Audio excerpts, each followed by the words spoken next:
it all. I can have it all. Hello, this is Christy Whitman with the Quantum Success Show, where you can get your information and inspiration to create your desires. And as you can see, I have a friend with me. Many of you probably know this legend of a man. He has been in the personal development industry for over 40 years. He's a marriage counselor. He is the author of Men Are From Mars, Women Are From Venus, and several other books. But I think that was the book that really changed a lot of relationships, changed a lot of perspective for women and men. He was, of course, in the movie The Secret, and I'm just delighted to have John Gray here because he has now written a book called Staying Focused in a Hyper World, Natural Solutions for Brain Performance, which we can all use. So, John, welcome to the show. I'm really happy to be on the show. Thanks. Absolutely. I'm delighted. So what made you write a book on ADHD and brain performance? Well, 12 years ago, with all my success, everything was quite wonderful. When I turned 50, I ended up with symptoms of Parkinson's disease, which is involuntary shaking of the head. So whenever I would focus, my head would start to shake back and forth. That was very scary. And they said, oh, don't worry, you can take these medications. But what happens is when you take, this is very well known, if you have Parkinson's, if you take medications, symptoms go away, but the condition gets worse and worse. And the drugs have less effect on the brain. That's called habituation. Because literally when you take what Parkinson's is, it's inhibited dopamine function in the brain. So dopamine gives you muscle control so your head can stay steady. You know, like when alcoholics are going through withdrawals, their body shakes. That's because they're also in kind of a Parkinson's kind of state, is they have no muscle control. The dopamine's not working. Well, ADHD is actually dopamine not fully working in the brain. Distraction, hyperactive, even hypersensitivity, where people are more affected by environmental situations. They're more sensitive to their feelings. They get hurt easier in relationships. That also has to do with inhibited dopamine function in the brain. So that was part of all my research. And even people who are more steady people, they tend to become hyper responsible. And they're really hard on themselves. They want to be perfect. They have to be perfect. And so what I'm pointing out is the title of the book is Staying Focused in a Hyper World. The hyper world that we live in, which means fast-paced. It means contact with the world at all times. So many more decisions that we make in the day. So many more digital relationships that we have. And all of that, plus our diet, which tends to be high carbohydrate, processed foods. This is more increasing the blood sugar levels. That also overstimulates the brain. So when the brain is overstimulated, it changes so that now it's dependent upon overstimulation to feel good. And when we're not getting overstimulated, we don't feel fully alive. Our brains, for some people, it's a foggy brain. They'll go for their coffee. They'll go for this. They go for their sugar. A restless brain. They go for some kind of stimulation. For some people, it might be risk-taking, danger. Other people, it might be internet porn is a major dopamine stimulator, almost on the same level as heroin. I was going to say, it probably stimulates other things too. Oh, yeah. Well, that's dopamine. Dopamine also stimulates. Dopamine is a major brain chemical that gives us focus, attention, motivation, and pleasure. So all of those things. And why this is so significant is one, is I had the condition and I healed it naturally. Wow. But what happened as a result is that so many aspects of my behavior and my attitudes changed that I was able to realize, oh my gosh, my whole life I'd had one form of ADHD-like symptoms that all went away once I healed the Parkinson's. And that's when I began to see that so many of the challenges in relationships today have to do with this hyperstimulation in the brain that when we see it in children might be considered ADHD, like hyperactivity, which means you're always rushing around, waiting to the last minute to do things, hyper distraction, you procrastinate, you're disorganized, you leave messes where you go.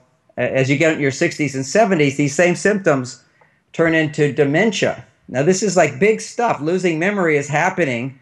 Right now, there's twice as many women with dementia than men. If you live beyond 60, if you live beyond 55, anybody who's beyond 55, 1 out of 6 women have dementia, which is really bad news. And we have to realize something is going on. This wasn't the case. It's not the case in indigenous societies, which is a slower pace of life, and a diet which is not overstimulating. So those are the 2 factors.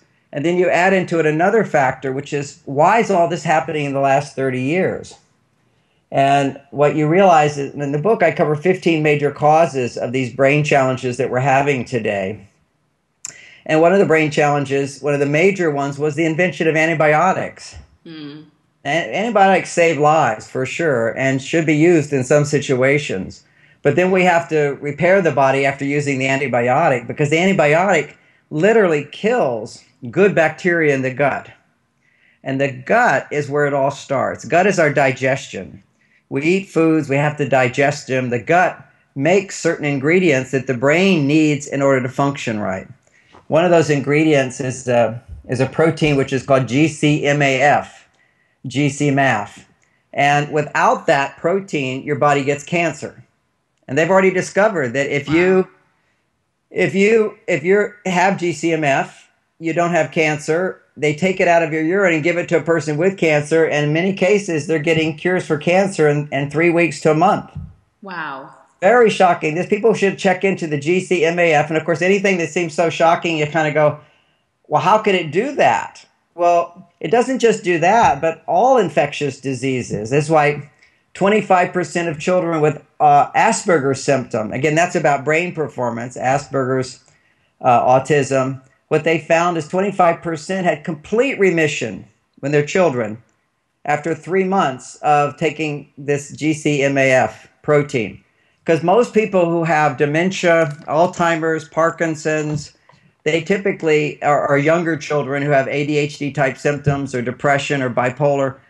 A high percent really can't digest their food properly, and they'll have the symptoms of it. None of them are digesting it properly, but some of the symptoms will be stomach aches, bloating. Some people are bloating after every meal, and they just think that's normal. Right. And constipation. Some people think if they don't move through every 3 days, they're constipated. It should be every day at least, if not twice a day. But once a day seems to be in the healthy range. So people need to know something's not working right down south in the gut.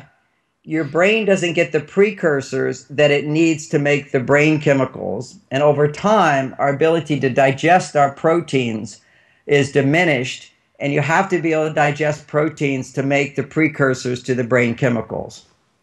Mitch, that's amazing. I mean, so basically, can you buy this as a supplement and start taking it? How did you heal yourself? Well, I didn't know anything about GCMF. It's only been discovered really for a wide range of applications in the last couple of years.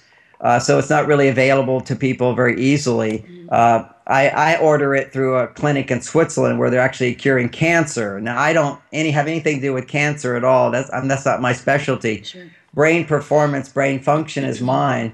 And what I realized is that the reason, when I found out why is it helping so much with cancer, is what it's doing is it activates vitamin D3. Okay, so D3 is probably, even in the most conventional medical community, D3 is celebrated as the main vitamin people need to be taking. It activates all of the systems, the brain, the liver, the blood sugar levels, digestion, immune system, elimination system. These different systems of the body are all dependent upon healthy vitamin D function. Now, part of the general story on this is we're not getting enough sunshine. We're putting sunblock on. We're not outside. So we're not getting the natural vitamin D production. But when I was teaching down in Brazil just this year, they're having a problem with the elders who are also losing their minds. And their vitamin D levels are very low, except for those elders. They live in Brazil. They get plenty of sun every day, but they're not making the vitamin D. And some people who take vitamin D end up with high levels of vitamin D because they're not basically using the vitamin D. So it turns out that this GCMAF protein is also what activates vitamin D to work in your body. And if you don't have this protein, there's some more and more research showing your body doesn't even make the vitamin D that you need. So this is like one of these new discoveries that I like to share. But my book is not just about going out and taking GCMF and finding that. That's one piece of the puzzle. You know, when you talk about one thing, you see the miraculous results. Even when they have the great results at the cancer clinic, they're putting them on a specific diet, which is very low sugar. So one of the biggest challenges to brain performance today is our addiction to sugar, our addiction to chips, our addiction to breads, our addiction to mashed potatoes, you know, anything that's going to raise our blood sugar. Usually it's just the snacks and the soft drinks that's really causing the decline of mental wellness in our country.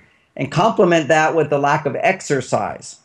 Now there's now research showing that 30 minutes of not extremely vigorous exercise, but just exercise, that somewhat of aerobic exercise, has proven to be more effective than any antidepressant. I mean, if we just think about that. Yeah. And yet a doctor will give out an antidepressant without saying, do you have a coach that you have to spend 30 minutes with every day? And somebody could say, oh, I can't afford a coach. Hey, find another person. And all it takes is to be an athletic coach, is to call somebody up and say, have you run today?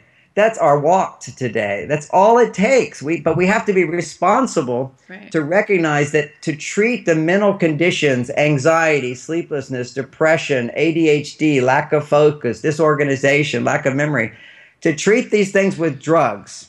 And this is why I wrote this book, is because this knowledge is not out there. I mean, I've got 70 pages of references proving this to be true. Yet doctors are prescribing these things not knowing the known side effects that inevitably will. So there's one aspect of a side effect where some people get a stomach ache, some people will get this, some people get that, but not everybody. But then there's side effects that everybody gets. And that's what people aren't aware of. As soon as you take an antidepressant, for example, it will numb you to some of your upset feelings for some people.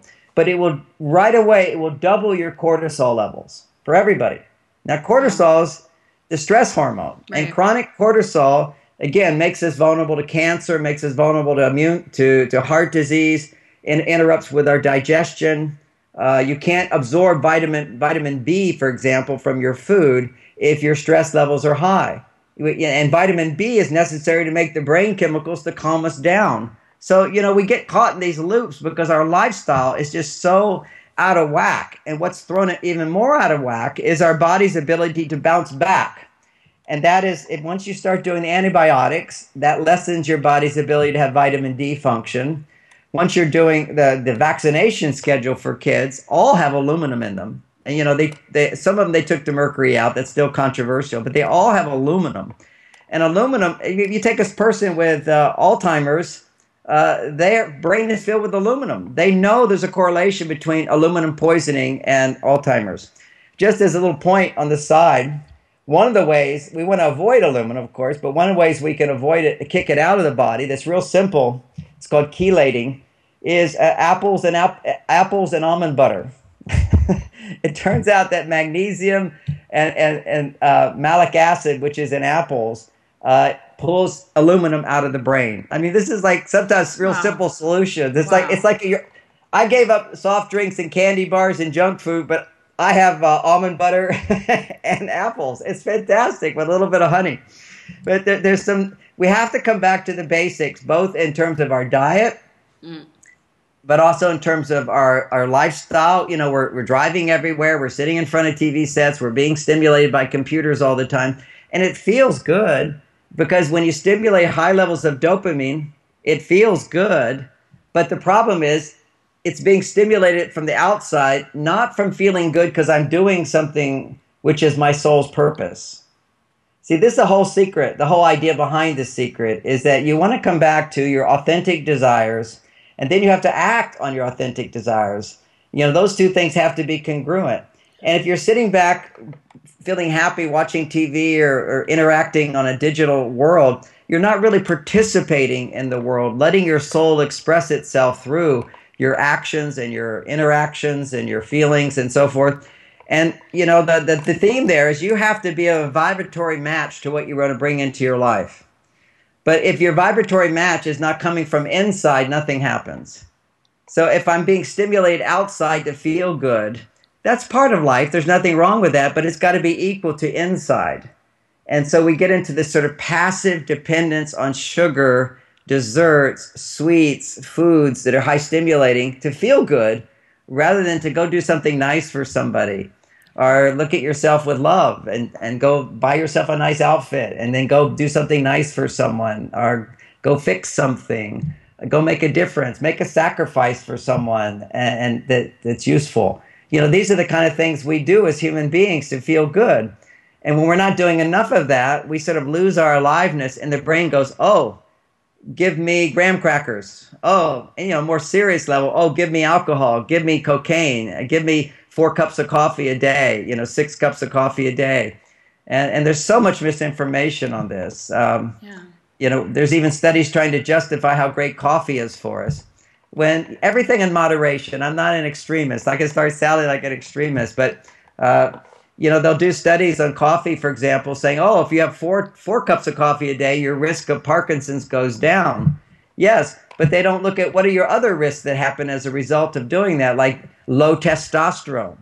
So if you're depending on high levels of coffee, you often become lack of testosterone if you're a man, because what happens there is you're burning out your adrenal gland, which is very necessary to make hormones testosterone. I wrote a whole book on testosterone called Venus on Fire.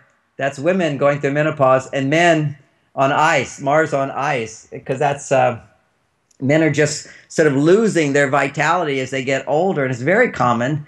And again, this is all just about our lifestyle, diet, and exercise, because we're so conscious now. Everybody watching this show is so conscious. Yes. And aware. You know, we all think we have better communication skills than our parents, and we're much more conscious of everything. We have so much access to information, but we have to unplug. We're overstimulated. We have to unplug, and we have to recognize our body does not have the recuperative power, the healing power it used to have, primarily because we've been inundated with just drinking water has aluminum in it. The air has aluminum coming down from the plains. You know, the water is toxic to a greater extent. The air is toxic to a greater extent. There's lead in the air. And if you go to a prison, San Quentin's right down the road from where I live here in Marin County, and you do a blood test of every prisoner there of a violent crime, and they will have exceptionally high lead poisoning. Wow. We already know this. You know, there's biological reasons that create a lot of imbalance in the mind. So what's in the mind? What about the brain? What about the adrenal gland? What about the blood sugar levels? What about digestion, elimination? This is a whole new thing. As conscious people, we need to balance our spirituality, our mindset, our mindfulness with the actual physical realities of the body and what's being done to the body right now in our environment. Well, you know, what you're saying is so true in the sense that, like, you know, as manifestors wanting to have what we, excuse me, what we desire, we can't be focused if the brain is not, if the gut's not good, if the brain's not good. And a lot of times we know that eating sugar or drinking too much coffee is out of alignment with our desires, our goals, and yet we do it anyway. And so it creates a split energy. Like, because we start to then beat ourselves up. I know I shouldn't be doing this, you know, and it's like instead of being fully manifesting in alignment who we are and what we've come to do and what we want to manifest and what our desires are, we siphon off here and we siphon off there, and we're full of split energy, which can only create disease in the body, as you're speaking about. I love what you're saying. You know, the whole story of manifestation is desire and attitude. Okay, you've got to fully passionately want what you have. But if wanting things that aren't good for me is more powerful than my desire for what is good for me, I'm weakening that desire. I'm sabotaging myself. And every time I set a goal, let's say my goal is I'm going to eat a certain way for a week. Everybody listening to this could set this week, just see the strength of your intention to be healthy and vibrant and fulfilled and achieve your goals. Okay, that would be alignment with your purpose. My work is aligned with my purpose. My diet is aligned with my purpose. So just try 7 days. Don't give yourself a whole lifetime, but just 7 days where everything I eat is going to be aligned with what I know is for my highest good. And that would be taking out anything in a grocery store which is packaged. If you look at a package and there's a word and the ingredients that you don't understand, then don't take it. Just eat real food. This is the secret mysteries of the past. I've had a whole esoteric background. People don't realize this about me, but for 9 years I was a Hindu monk. Wow. I was the assistant to Maharishi, Mahesh Yogi of the Transcendental Meditation movement. I was his personal assistant. I was a celibate. I dedicated my life to vitality, good diet, fasting a lot. I meditated a lot. I taught a lot. It was a wonderful foundation for the great success I had later in my life. People often look at how do you end up selling more relationship books than anybody's ever sold in history, a bestseller for 10 years on the list.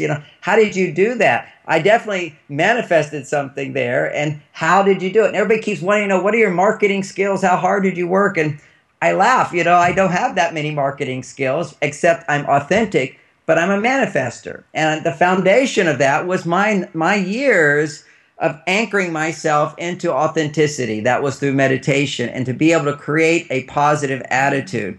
And even during that time, my desire supplanted everything else, which was the desire, which we called in those days, the desire for enlightenment. And that's all I wanted. And if this was going to if eating this was going to hold me back from enlightenment, then I didn't eat that. And so I did everything I believed would be good for me to become enlightened. And that was the passion. And then I got whatever enlightenment I got. And then it was time to go out into the world and share who I am. Self-realization is authenticity. So I definitely got my authentic self. Not perfect, having to develop still, and manifesting what I want. But then I had to look inside myself for my true desire. Not what I didn't want, but what I do want. And maintain, once again, that passion of, okay, I'm going to do whatever it takes, which is alignment with this desire. And that's the strength. People say, okay, yeah, I want it, but then they're off, not doing what they say they're going to do. They're off eating this, they're not doing that. And you can't just sit around and, indulge in all these stimulants and think that your desire is going to be strong and passionate. And that's what pulls it in. You've got to have that desire that pulls it in, and you have to have the vibratory response to it, which is the trust that it's coming. The trust that it's coming. I mean, the irony, people say, gosh, you were so lucky with Men Are From Mars. It just sat at the top of the list, for 6 years, number one. Nobody's ever done that. Number one. And it's like, how did that happen? They think it was just easy. It was not easy. Every interview I did for 5 years during the 6 years where it was number one, never got a positive print interview. Always somebody criticizing me, putting me down, mislabeling me, putting false information. It was, at best, it would be a pissing match, which is called say something good about me and then have somebody else say something bad about me. And many people just discrediting me, saying all kinds of things that weren't true. That was happening at the same time while all this amazing success was happening. And what I had to do, and that's what allowed the thing to continue growing, is here I am being challenged, being pulled away to not believe in myself, to believe that I'm making a difference, to believe that I can, to believe that I deserve. And you have to, in a sense, be knocked down and then pull back up. You have to forgive, and you have to pull back up. And I remember a seminal moment for me was in terms of forgiving the media. When I was in France doing some media, and they were also nice, and they kept asking these questions, and then questions I didn't want to answer about how much money you're making and that kind of stuff. But they would finally, push and push and push. And then when they wrote their articles, that's all they talked about is how, he's taking advantage of people, he's making all this money, he lives his lifestyle. And it was like so cynical. And I was so hurt by that. And it was wonderful because I invited the press to one of my seminars there. And one of the ladies raised her hand and she says, John, I love your material. And I'm one of those writers that said that stuff. And if you look in the article, there are some good phrases. But if I don't put the other stuff in there, nobody reads my articles. Mm-hmm. And, that's their reality. So I went, okay, let me reread everything and see that there is some gems there. Somewhere there's something good. But I had to keep believing in myself. And that's a part of the journey of success is that it's the desire, it's the positive frequency, but the positive frequency of receptivity is based upon, do I believe that I deserve it? And that's what life is, doing. It will challenge you. Every time you're rejected, the reason it hurts is we start thinking, doubting ourselves, maybe they won't like what I have to say.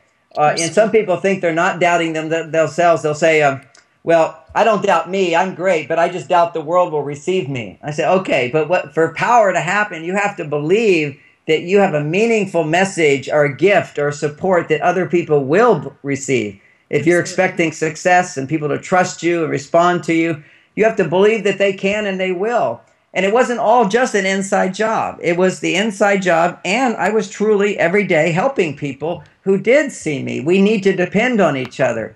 You know, you can't just think meditating and believing in myself is enough. You've got to find people who believe in you and love and support you. And then there'll be people who don't. And that's what challenges you. But you still have to have the people that confirm what you feel inside is also true. So a simple way of looking at that is, if my message in life, if one of my purposes in life is to be more loving, it's like going to a gym. If you want to be more, have greater muscles and greater strength, you don't pick up light weights. You pick up heavy weights. You challenge yourself, and then you rest. You've got to rest afterwards. You've got to celebrate your accomplishments and see how far you're going. And then you lean into it and you go further, go further. But there will always be opposition. If you want to break out of the status quo, there will be resistance. It's how do we deal with that resistance? That's the key. And we have to come back to a stress-free existence. Beautiful. Well, I so appreciate that you've done so much research on this to help us from it's just a spectrum of knowledge and information that you've had in the span of your years and being literally one of the best teachers on our planet. So I'm honored to have you here. I just recommend that everybody pick up your book so that you can learn to get yourself back into a space of alignment, doing the right thing, healing yourself, so that you can actually manifest the desires that you want. And so, John Gray, you're amazing. I really appreciate you being here. Thank you so much. It's been a real pleasure. Thank you.